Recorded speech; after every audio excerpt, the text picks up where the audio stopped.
உறவுகளே வாங்க வணக்கம்.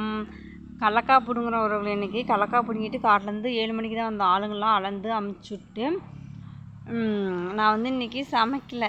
ஏன்னா ரைஸ் வாங்கிட்டு வர சொல்லிட்டு வரவங்களே, வேலை அதிகம். நம்ம ஆளுங்களோட வேலை கூட செஞ்சிடலாம், ஆனால் ஆளுங்களுக்கு வேலை செய்ய முடியாது. சாப்பாடு வேணுங்கிறாங்க, ஒரு ஆள் தண்ணி வேணுங்கிறாங்க, சுடு தண்ணி வேணுங்கிறாங்க, பால் காப்பி 3 நேரம் வைக்கணும் உறவுகளே. 4 டைம் இன்றைக்கி காப்பி, 5 டைம் காப்பி மட்டும் இன்றைக்கி வச்சுக்கிறேன். அப்போ என்ன நிலமையை நினச்சி பாருங்கள். டம்ளர்லாம் வந்து தூக்கி டம்ளர் தான், கழுவுற வேலை இல்லை. கரும்பு வெட்டுறதுக்கும் ஆளுங்க வந்துட்டாங்க, கடலக்கா பொறிக்கிறதுக்கும் ஆளுங்க வந்துட்டாங்க உறவுகளே. அப்போ சாமி அவங்களுக்கு வேலையே செய்ய முடியல. இப்போ வந்து மழை வருது உறவுகளே. இன்றைக்கி தான் ஆரம்பிச்சுக்கிறோம். நாளைக்கு ஒரு நாள் விட்டுச்சுன்னா கடலக்காய் எல்லாம் பொடுங்கி எடுத்துருவோம். இன்றைக்கி மழை வந்துச்சுன்னா கண்டிப்பாக நம்மளால் கொடி வந்து வேஸ்ட்டு தான், ரொட்டேட் விட்டு தான் ஓட்டணும். நம்ம கையில் எதுவும் இல்லை. வர்ண பகவான் கருணை காட்டினா தான் உண்டு, இல்லைன்னா கொடி வந்து வேஸ்ட்டு தான் ஆகும். ஏன்னா ஒரு வாரத்துக்கு மழை வந்துச்சுன்னா அது வேஸ்ட்டாக